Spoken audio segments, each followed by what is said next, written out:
Hello दोस्तों, कैसे हो। मैं हूं अशोक सोनगरा, उपलेटा गुजरात से। प्रॉफिट फ्रॉम ईट की ओर से आपका हार्दिक स्वागत करता हूं। दोस्तों, आज मैं आपके लिए और दो इकोनॉमी के डेटा की चर्चा करने वाला हूं। जो डेटा आया है 31 तारीख को आते हैं, और जो दूसरा डेटा आता है वो 14 तारीख को। यस दोस्तों, ये पिछले महीने 30 तारीख को जो डेटा आया है वो डेटा है हमारा 8 कोर इंडस्ट्रीज का। दोस्तों, 8 कोर इंडस्ट्रीज का मई महीने का डेटा हमें मिला है। इसी तरह हमें जो 14 तारीख को डेटा मिला है वो होलसेल प्राइस इंडेक्स का डेटा आया है। ये डेटा जो है इसको हम किस तरह से रीड करके आने वाले जो Q1 के नतीजे हैं उससे हम कैसे बेनिफिट ले सकते हैं, उसको किस तरह से समझ सकते हैं, यहाँ उसकी हम चर्चा करते हैं।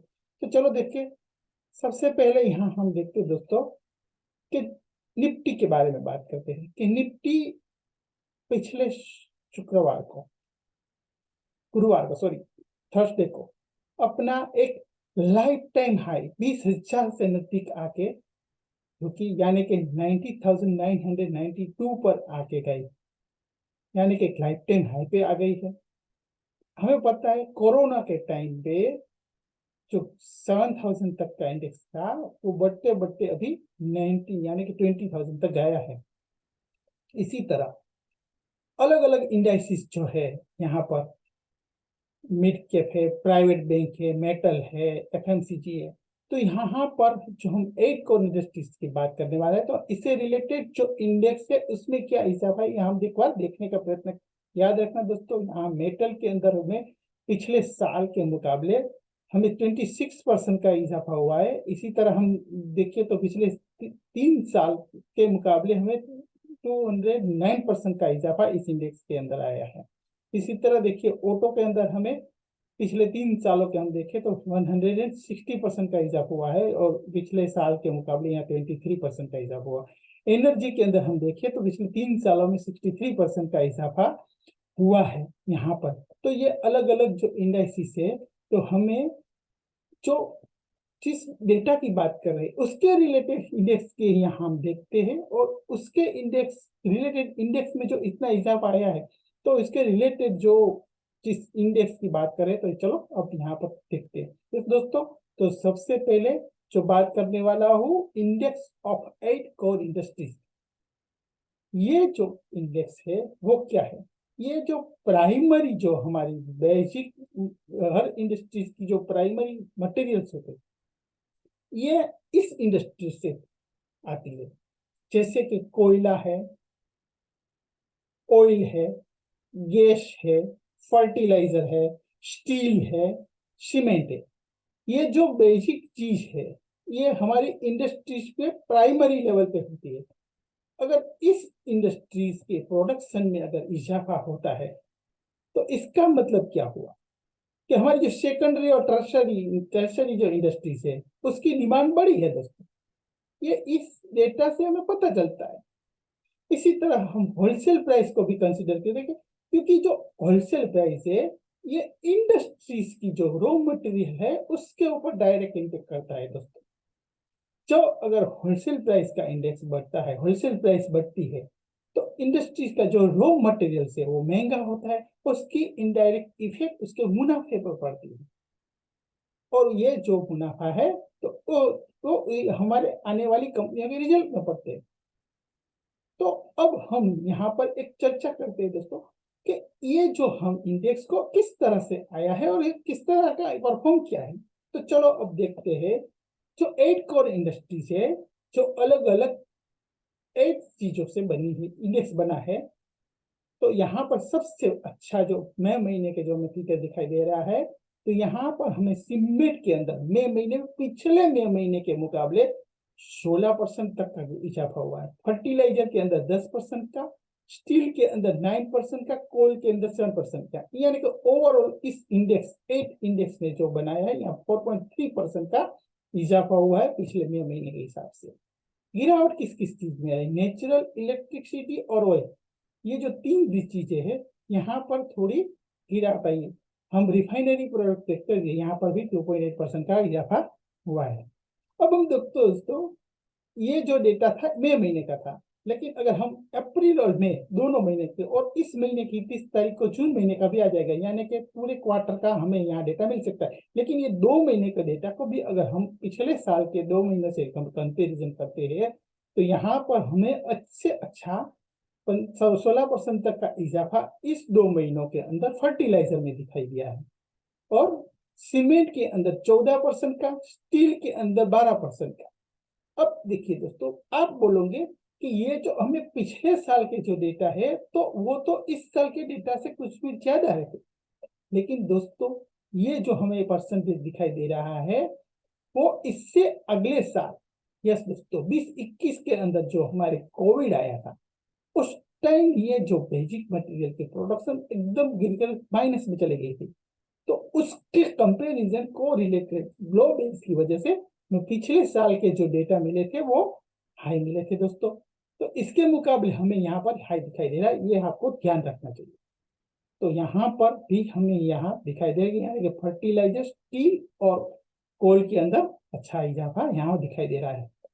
अब हम पिछले ये जो इंडस्ट्रीज है, हम 11 साल का एक इतिहास देखने का प्रयत्न करते हैं। यहाँ पर जो ये इंडेक्स है 11-12 को बेस ईयर मान के बनाया गया है, यानी कि 11-12 का जो ईयर था उसके हमने 100 कंसीडर किया है, और इसके रिलेटेड हम 12-13 में हमें 104 जो मिला था, वो इंडेक्स कोविड के टाइम में घटकर 123 पे आ गया।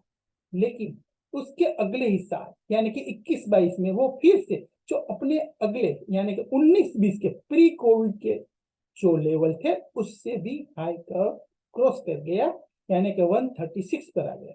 और पिछले साल 22-23 में तो लाइफ टाइम हाई पे ये प्रोडक्शन आया, यानी कि 146.6 पर ये हमें मिला है। तो ये जो था ये पिछले साल का मार्च महीने तक का ये डेटा हमारे पास है। तो यहाँ पर हमें दिखाई दे रहा है कि इंडिया की जो ये 8 कोर इंडस्ट्रीज है, एक अगर हम कंसीडर करें तो कोविड के अलावा कंसिस्टेंसी ये ग्रो ही कर रही है, हमें यहाँ 11 साल से डेटा के पता चल रहा है।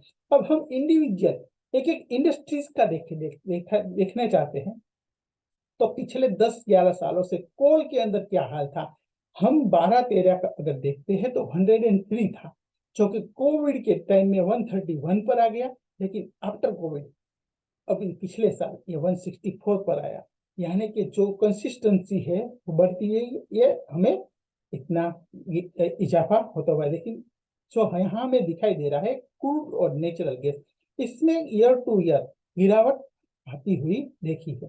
इस तरह हम रिफाइनरी प्रोडक्ट के अंदर भी देखें तो यहाँ पर भी हमें कंसिस्टेंसी ग्रो ही कर रही है। अब एक इंपॉर्टेंट बात देखिए, यहाँ पर हम फर्टिलाइजर का जो डेटा देते हैं, हम सभी डेटा के अंदर हमें कोविड के टाइम में भी गिरावट दिखाई दी, लेकिन एक ऐसा यही सेक्टर था फर्टिलाइजर सेक्टर कि जिसमें कोविड के टाइम में भी कोई गिरावट नहीं आई है पिछले साल के मुकाबले, यानी कि माइनस नहीं गया था। एक यही इंडस्ट्री जो खेती बाड़ी ही चालू थी कोविड के क्लोजिंग के टाइम में, लॉकडाउन के टाइम में खेती बाड़ी ही एक ऐसा सेक्टर था, एक ऐसी इंडस्ट्रीज थी कि जिसमें लॉकडाउन नहीं आता। तो ये फर्टिलाइजर का जो डेटा है हमें पॉजिटिव ही मिला। तो ये जो डेटा है पिछले साल हमें 125 पर आके मिला। इसके बाद हम यहाँ पर देखते हैं स्टील सेक्टर और सीमेंट सेक्टर की बात करते हैं दोस्तों। तो स्टील सेक्टर में भी गिरावट आई थी दोस्तों, लेकिन आफ्टर कोविड स्टील और सीमेंट के अंदर जबरदस्त उछाल आया है। क्यों? क्योंकि पिछले 2-3 सालों से देखिए दोस्तों, गवर्नमेंट जो बजट एलोकेट करती है वो इंफ्रा और जो इनके रिलेटेड रोड रास्ते जो उसके लिए अलग से फंड को रिलीज कर दिया, उसने एलोकेट किया है। तो इस चीज का इनडायरेक्ट इफेक्ट सीमेंट और स्टील, ये उसका रॉ मटेरियल्स होता है उसके ऊपर दिखाई देता है। ये डेटा से भी पता चलता है दोस्तों कि जो हमारी एक कंस्ट्रक्शन और इंफ्रा की जो कंपनियां हैं जो ग्रो कर रही है, उसको रॉ मटेरियल चाहिए। तो ये रॉ मटेरियल जो है सीमेंट और स्टील, तो ये पता चलता है। देखिए दोस्तों जो कितने अच्छा सा यहाँ पर हमें जो स्टील के अंदर जो इंडेक्स है 178 पर आया है, और जो सीमेंट के अंदर 171। इसके अलावा इलेक्ट्रिसिटी, यस दोस्तों याद रखो, हर इंडस्ट्रीज को इलेक्ट्रिसिटी की डिमांड रहती है। तो हम कैपिटल गुड्स की कंपनियां हो, किसी भी नई नई इंडस्ट्रीज बनती है, उसमें ये मतलब इसकी डिमांड बढ़ती है इलेक्ट्रिसिटी, तो ये उसके डेटा से भी पता चलता है।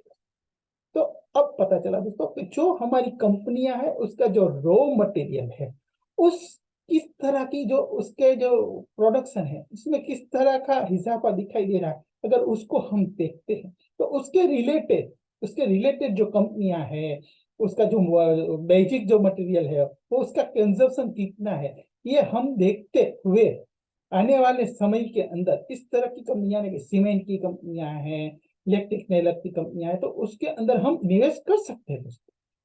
अब यहाँ परसेंटेज के हिसाब से भी जो प्लस माइनस हमें दिखाई दे रहा है 10 साल का जो दिखाई दिया है, यहाँ पर जो हम अगर वेटेज के हिसाब से देखें तो वेटेज के हिसाब से सबसे ज्यादा यहाँ पर हमें दिखाई दे रहा है इलेक्ट्रिसिटी के अंदर 90% तक का इजाफा है, स्टील के अंदर 70% का वेटेज दिया गया है। तो वेटेज के हिसाब से भी यहाँ हमें परसेंटेज के दिया गया।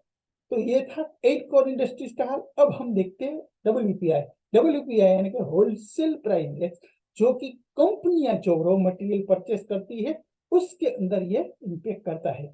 यस दोस्तों, यहाँ पर जो ये 14 तारीख को आए हैं, यहाँ पर हमें जून महीने के डेटा मिले हैं। तो यहाँ पर जो जून महीने के डेटा मिले, यहाँ हम 3 महीने यानी कि अप्रैल मई जून, तो अब यहाँ पर जो आने वाले Q1 के जो नतीजे आने वाले हैं, स्टार्ट हो गए कुछ कंपनियों के डेटा और अभी कुछ बाकी भी है दोस्तों। तो कौन सी कंपनी का किस तरह का डेटा आएगा, क्योंकि देखो ये होलसेल प्राइस गिरा है, मतलब कि जो कंपनियां अपना रॉ मटेरियल परचेस करती है उसके अंदर भी गिरावट आई होगी मटेरियल प्राइस में, तो उसको ये इम्पैक्ट डेफिनेटली आने वाले समय में। हमें पता था दोस्तों कि होलसेल प्राइस और कंज्यूमर प्राइस इतना बढ़ गया था जिसकी वजह से कंपनियों का जो पिछले 2-3 क्वार्टर से प्रॉफिट मार्जिन गिरा हुआ था दोस्तों। तो यहाँ पर दिखाई दे रहा है कि अप्रैल के महीने हमें 0.79% की गिरावट थी और ये होलसेल प्राइस में, जो कि इस महीने में -4.12% पर मिली है।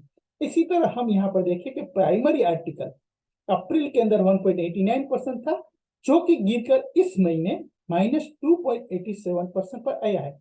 इसी तरह फ्यूल के अंदर भी बहुत अच्छी गिरावट आई है, -30% तक की गिरावट। मैन्युफैक्चरिंग की जो कंपनियां, मैन्युफैक्चरिंग का जो रॉ मटेरियल है उसमें भी -2.71% की गिरावट है। फूड इंडेक्स है जो यहाँ पर जो अप्रैल के अंदर 0.40% था, तो अभी गिर कर -1.24% आया है इस महीने का। तो ये हमें होलसेल का। इसी तरह इसके रिलेटेड अलग अलग जो सेक्टर हैं उसमें भी किस तरह का है, यहाँ पर हम देखते हैं ऑयल कमोडिटी के अंदर हम देखते हैं तो -4.12% का गिरावट है। प्राइमरी आर्टिकल यानी कि फूड और नॉन फूड, वहां पर भी हमें गिरावट दिखी है। मिनरल्स के अंदर 4% की इजाफा है।